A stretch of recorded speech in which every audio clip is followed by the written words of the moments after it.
जय हिंद। स्वागत है आपका इस YouTube channel learn tea life में।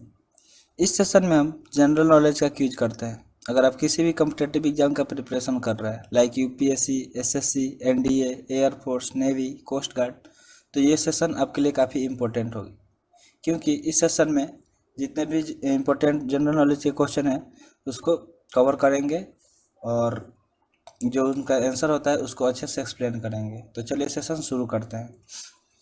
तो सबसे पहला क्वेश्चन है हमारे सामने, in air force air commander has one rank higher then.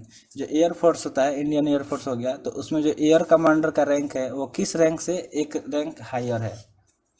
तो ऑप्शन ए है स्क्वाड्रन लीडर, ऑप्शन बी है air vice marshal, option C है ग्रुप कैप्टन और ऑप्शन डी है एयर मार्शल। तो चलिए बात करते हैं इसका आंसर का। अगर आपको इन सब का आंसर पता होगा तो आप कमेंट बॉक्स में आंसर करते जाइएगा। इससे ये होगा कि आपको पता चल जाएगा कि हाँ, मुझे कितने जनरल नॉलेज की मतलब जानकारी है और कितना ज़्यादा इस पर मेहनत करनी है। तो देखिए बात करते हैं इसके आंसर का। तो जो ये एयर कमांडर होता है, ये जो ग्रुप कैप्टन होते हैं उनसे एक रैंक हायर होता है। तो ऑप्शन सी हो जाएगा करेक्ट आंसर। ठीक है, आइए देखते हैं इसके रैंक के बारे में, अच्छे से इसको डिटेल में देखते हैं। तो देखिए यहाँ पे रैंक दिया गया है। सबसे पहला क्या है, ये ऑफिसर रैंक है, फ्लाइंग ऑफिसर है। उसके बाद से फ्लाइंग लेफ्टिनेंट है। ये देखिए इधर इनका वो है जो कंधे पे लगा होता है फीती, वो। उसके बाद से स्क्वाड्रन लीडर, फिर विंग कमांडर, फिर ग्रुप कैप्टन और फिर एयर कमांडर। तो देखिए यहाँ पे ग्रुप कैप्टन से हायर है ना, ये मतलब नीचे से ऊपर की तरफ है ये। ठीक है, इंक्रीजिंग ऑर्डर में है ये जो। उसके बाद से एयर वाइस मार्शल, फिर एयर मार्शल, फिर एयर चीफ मार्शल। तो यहाँ से एक क्वेश्चन आता है कि फिर अभी मतलब भारत के जो है एयर चीफ मार्शल है वो कौन है? तो अगर आपको पता है तो कमेंट बॉक्स में आप कमेंट कर दीजिए कि who is the air chief marshal of India. Next question आपके सामने है, how much district are there in Tamil Nadu? Option A है 26, बी है 27, सी है 28 और डी है 38। तो आइए बात करते हैं इसके आंसर का। तो अभी तमिलनाडु में कितने डिस्ट्रिक्ट है? तो 38 डिस्ट्रिक्ट है। तो correct answer is option B. Next question आपके सामने है, how much district are there in Meghalaya? Meghalaya में कितने डिस्ट्रिक्ट हैं? तो आइए बात करते हैं इसके आंसर का। तो इसका आंसर हो जाएगा 11। मेघालय में सिर्फ 11 ही डिस्ट्रिक्ट है। नेक्स्ट क्वेश्चन आपके सामने है, how many dynes are there in 1 gram weight? 1 gram weight में कितने डाइन होते हैं? ठीक है, तो अगर आपको इसका आंसर पता है तो जल्दी से कमेंट बॉक्स में बताइए कि इसका आंसर क्या होगा। तो देखिए 981 डाइन होता है कितने में? 1 ग्राम में। ठीक है,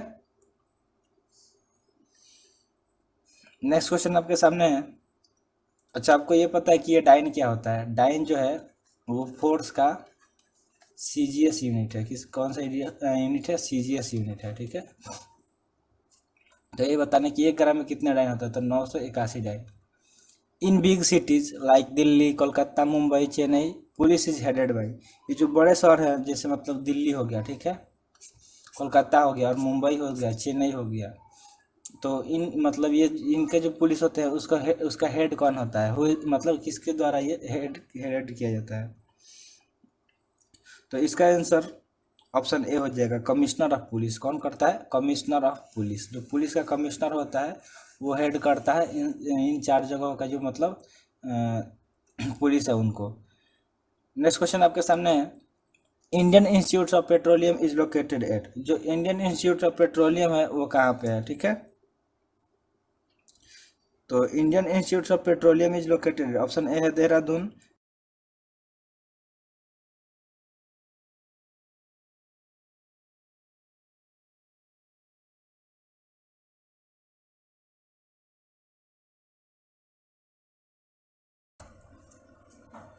नेक्स्ट क्वेश्चन आपके सामने है, in which of the following team event India got a gold medal at 2002 Indian Asian game?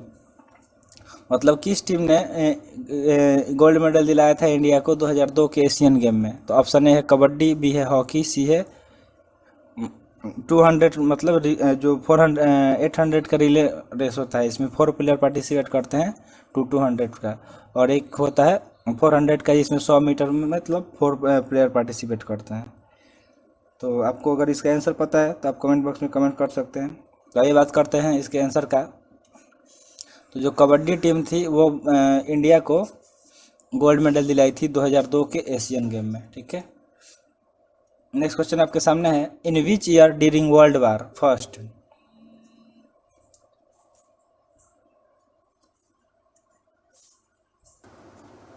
In which year during World War first USA declare war on Germany, Britain defeated Turkey and capture Baghdad and Jerusalem. देखिए World War के किस साल में USA ने वार declare कर दिया Germany पे, और ब्रिटेन हरा दिया तुर्की को, और बगदाद और जेरूसलम पे कब्जा कर लिया। तो जो वर्ल्ड वार हुआ था वो 1914 से लेकर 1918 तक चला था, ठीक है। इसी बीच में ये कब हुआ था? तो ऑप्शन ए है 1917, 1918, 1919 और 1920। तो आइए बात करते हैं इसके आंसर का। तो इसका आंसर हो जाएगा ऑप्शन ए 1917, ठीक है। 1970 में क्या हुआ था? वर्ल्ड वार, मतलब 1970 में वर्ल्ड वार फर्स्ट हो रहा था। उस टाइम यूएसए ने वार डिक्लेयर कर दिया ऑन जर्मनी पे, ठीक है। और ब्रिटेन हरा दिया तुर्की को, और कैप्चर कर लिया किस किस को? बगदाद और जेरूसलम को, ठीक है। तो correct answer is option A. Next question है, इन 1947 Algeria become politically unified with France but the 80% population revolted against French domination. मतलब जो क्या हुआ था 1947 में, जो अल्जेरिया था वो पॉलिटिकली यूनिफाइड हो गया था फ्रांस के साथ, ठीक है, पॉलिटिकली यूनिफाइड। बट द 80%, लेकिन जो 80% के जो पॉपुलेशन थी वो रिवोल्टेड अगेंस्ट फ्रेंच डोमिनेशन, लेकिन उन्होंने क्या किया? फ्रेंच डोमिनेशन के खिलाफ रिवोल्ट कर दिया। तो इसका करेक्ट आंसर क्या होगा? तो इसका करेक्ट आंसर ऑप्शन ए हो जाएगा, मुस्लिम, ठीक है। नेक्स्ट क्वेश्चन आपके सामने है, in UNO the new members are admitted to the General Assembly on the recommendation of dash and dash the member of the General Assembly should vote in favour. जो UNO होता है, United nation organisation, देखिए ये UNO हम मतलब लगभग maximum जो जितने भी लेक्चर पीछे मैंने करा दिया है उन सब में यूएनओ का क्वेश्चन आता ही आता है। तो यूएनओ, अगर आपने पीछे लेक्चर नहीं देखा होगा तो आप आई बटन से जाके देख सकते हैं, या वीडियो मतलब चैनल से प्लेलिस्ट के थ्रू देख सकते हैं एक एक वीडियो। सारी वीडियो काफ़ी नॉलेजेबल है, वहाँ से आप अच्छा मतलब अच्छे से नॉलेज गेन कर सकते हैं। अगर सारे वीडियो आप देखेंगे तो आई होप आपका जो जीके है काफ़ी अच्छा इंप्रूव हो जाएगा। तो ये क्वेश्चन पूछ रहा है कि यूएनओ में the new members are admitted to general assembly, जो जनरल असेंबली में न्यू मेंबर को एडमिट किया जाता है वो किसके रिकमेंडेशन पे किया जाता है? तो ऑप्शन है सेक्रेटरी काउंसिल एंड 2/3, और सेक्रेटरी काउंसिल 1/3, सी है इंटरनेशनल कोर्ट ऑफ जस्टिस 2/3, और इंटरनेशनल कोर्ट ऑफ जस्टिस 1/3। तो इसका करेक्ट आंसर हो जाएगा ऑप्शन है सेक्रेटरी काउंसिल 2/3। मतलब जो सिक्योरिटी काउंसिल होना चाहिए और कितना होना चाहिए उसका वोट 2/3 होना चाहिए उसके फेवर में, तभी क्या होगा वो रिकमेंड किया जाएगा, ठीक है। नेक्स्ट क्वेश्चन आपके सामने है, Kiran Bedi received Magsaysay award for government service in. जो किरण बेदी हैं ये कौन है? तो ये क्या है? फर्स्ट क्या है? वुमेन आईपीएस है, ठीक है,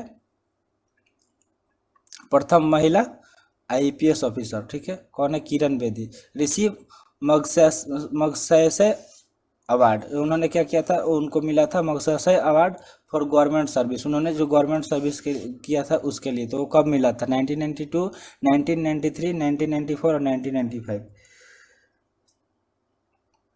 तो इसका करेक्ट आंसर हो जाएगा ऑप्शन सी 1994, ठीक है। 1994 में उनको क्या मिला था? मकसद से अवार्ड से सम्मानित किया गया था फॉर गवर्नमेंट सर्विस। कौन किरण बेदी कौन है? First women IPS officer, India की प्रथम महिला आईपीएस ऑफिसर कौन बनी थी? किरण बेदी बनी थी। नेक्स्ट क्वेश्चन है, logarithm table were invented by. जो लॉगरिथम टेबल हम लोग पढ़ते हैं जिसका यूज फिजिक्स और मैथमेटिक्स में होता है, वो किसके द्वारा इन्वेंट किया गया था? ऑप्शन है जॉन नेपियर, ऑप्शन बी है जॉन डोई, ऑप्शन सी जॉन हॉरिसन, और ऑप्शन डी जॉन डॉगलस, ठीक है। तो इसका आंसर हो जाएगा ऑप्शन ए जॉन नेपियर, ठीक है। जॉन नेपियर ने क्या किया था? लॉगरिथम टेबल का इन्वेंट किया था, आविष्कार किया था। नेक्स्ट क्वेश्चन है, with which sport is the Jules Rimet trophy associated. जो जूमेट ट्रॉफी है वो किस स्पोर्ट से एसोसिएटेड है, जुड़ा हुआ है। तो ऑप्शन ए है बास्केटबॉल, ऑप्शन बी है फुटबॉल, ऑप्शन सी है हॉकी और ऑप्शन डी है गोल्फ। तो देखिए जो ये जूल्स रीमेट ट्रॉफी है वो किससे एसोसिएटेड है, it is associated with football. ठीक है, तो option B is the correct answer.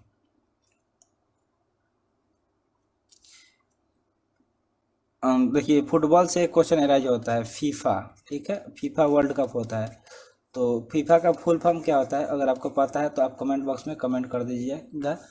देखते हैं कि किसको फीफा का वर्ल्ड ये फुल फॉर्म पता है। ठीक है, नेक्स्ट क्वेश्चन आपके सामने है, joule is the unit of. ये जो जूल है होता है वो किस चीज़ का यूनिट होता है। तो ऑप्शन है टेम्परेचर, बी है प्रेशर, सी है एनर्जी और डी है हीट।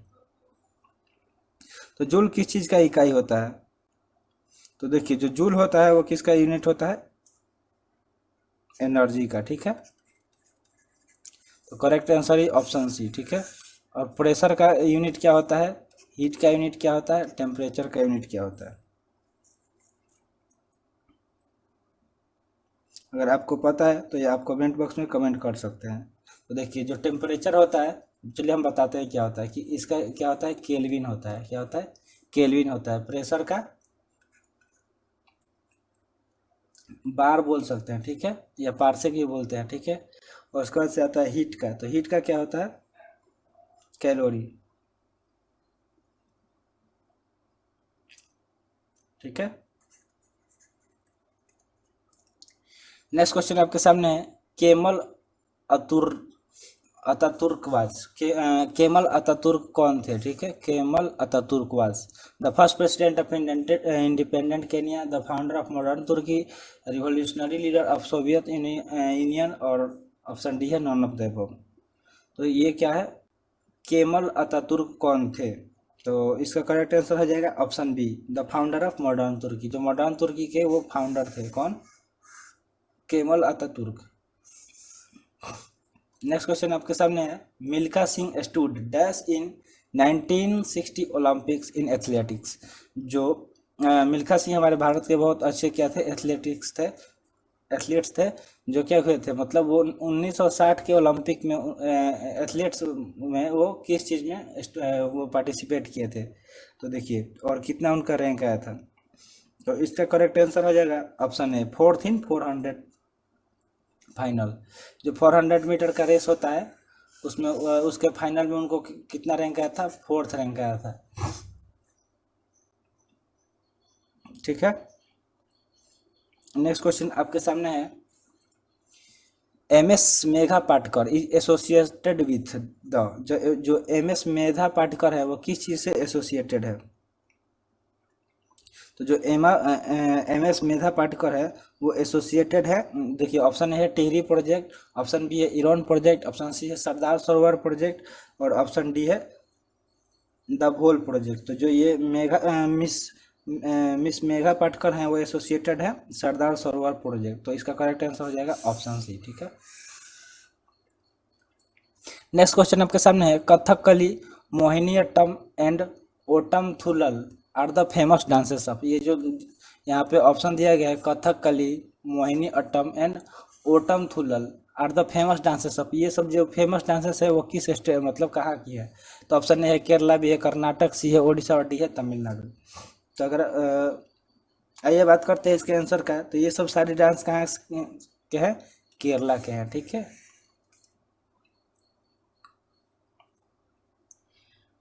नेक्स्ट क्वेश्चन आपके सामने है, Jaspal Rana is associated with which of the following games. ये जो जसपल राणा है वो किस गेम से एसोसिएटेड है, मतलब किस गेम से जुड़े हुए हैं। तो ऑप्शन ए है स्विमिंग, ऑप्शन बी है आर्करी, ऑप्शन सी है शूटिंग और ऑप्शन डी है वेट लिफ्टिंग। तो ये जो जसपल राणा थे वो जुड़े हुए थे शूटिंग से। ठीक है, option C is the correct answer. Next question आपके सामने है, Lala Lajpat Rai is also known है। जो लाला लाजपत राय है उनको और भी किस नाम से जाना जाता है। तो ऑप्शन है शेरे पंजाब, ठीक है, ऑप्शन बी है पंजाब केसरी, ऑप्शन सी है बोथ ए एंड बी, और ऑप्शन डी है नॉन ऑफ द अबव। तो देखिए जो Lala Lajpat Rai popularly known as Punjab Kesari और लायन ऑफ पंजाब, इनको दो चीज़ से नाम जाना जाता है, शेरे पंजाब या लायन ऑफ पंजाब ही बोलते थे और पंजाब केसरी बोलते थे।